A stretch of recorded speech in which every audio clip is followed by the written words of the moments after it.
Hello, beautiful children out there in the world. Hello, Ava. How you feeling? How you doing? I hope you had a good day at school today. I hope your day was filled with laughter, kind words, and smiles. I hope you had a really good day. To you, Ava, and to all you beautiful children out there in the world, I hope you are listening to your parents, doing what they tell you to do, being obedient, doing the right thing. Your parents know what's best for you, even when you don't think that they do. Your parents are precocious when it comes to you, okay? And that's just the way that it is.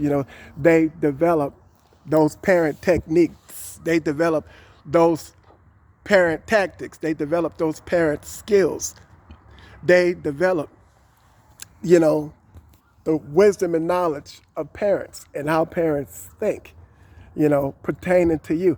It's just a natural essence of being that comes, and it goes with you, and it goes with you throughout the course of your life. You're not going to retain and understand everything that they say, while they're saying it to you while you're beautiful young children. But as you begin to grow and develop and mature in life, it's going to come to you.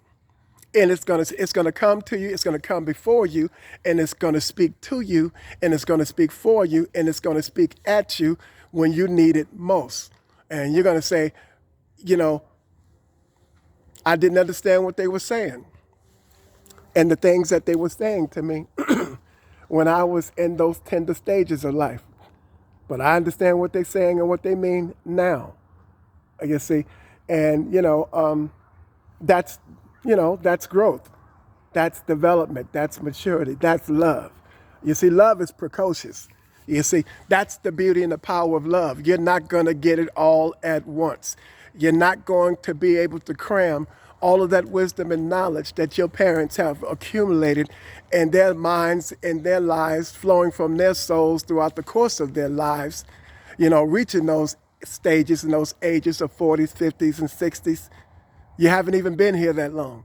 You haven't been here long enough to achieve that level of understanding. Your mind at those tender young ages, of 3, 4, 5, 6, and 10, and 12, can't conceive that. It doesn't have the capacity. Your brain does not have the capacity for being fully undeveloped to achieve that level of understanding. You received it in your soul, but it does not come alive or as you grow, it begins to more and more unravel and unfold, and you get a more clear, a better understanding of what they were saying when they were saying it. So listen to your parents. Do what your parents tell you to do. Take out the garbage. Yep.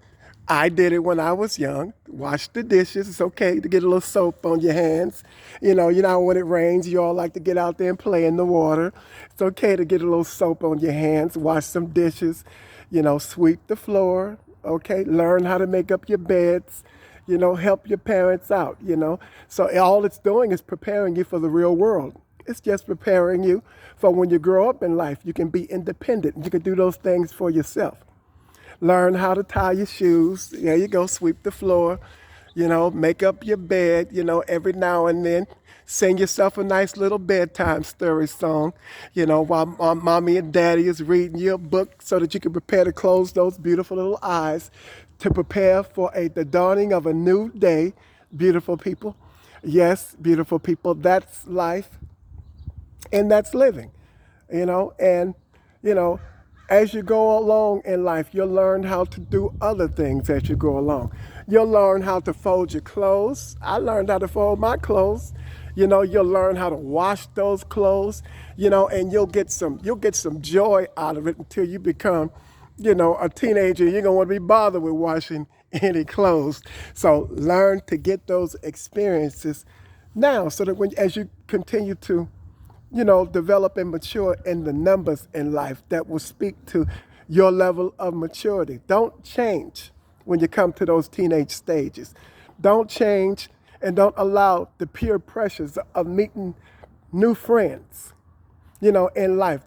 Don't allow that peer pressure.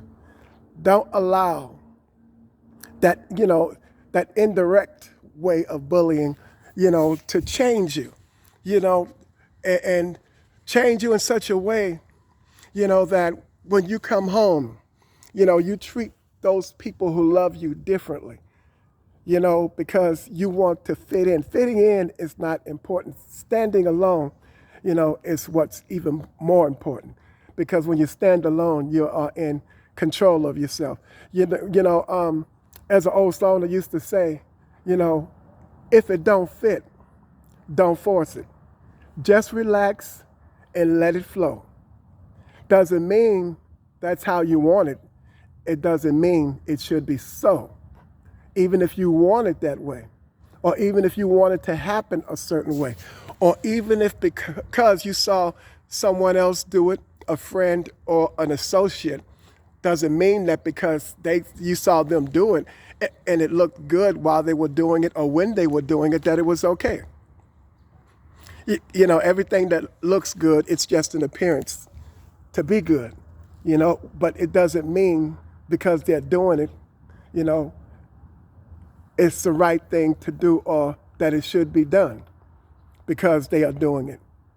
They're doing it because they saw someone else do it, and that other person saw someone else do it, and it was just passed on. Because the world is made up of leaders and followers. You're just going to have to decide in which one you're going to be, a leader or a follower. I hope you choose to be a leader. Leaders think for themselves and they stand alone. Others fit into their atmosphere. I choose to be a leader, and I was created to be a leader. I choose not to follow anyone else because I don't know where they're leading me to. I don't know where they're guiding me to. Following them, I don't know what's coming out of them that's going into me, that will corrupt me from being me or prevent me from being me. That's why it's not always good to try to fit into the crowd. Fit into your own way of thinking and living. Beautiful people, beautiful, young, tender, beautiful, innocent, pure children is what you are. Remain beautiful, innocent, remain pure.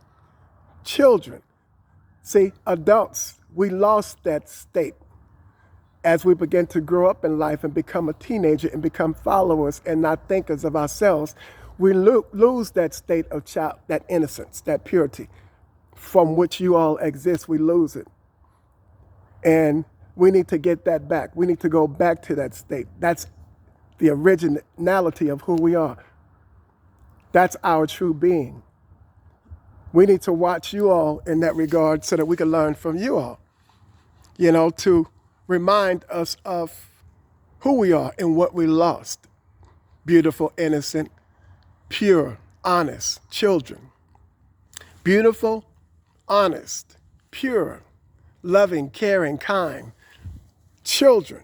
Remain being that. Don't lose that. Take that with you growing up in life. Take that with you. Growing up from your innocent childhood to your teenage states and to your adult state, ultimately one day. Take that innocence. Take that honesty. Take that purity. Take that beauty. Take it with you and don't lose it.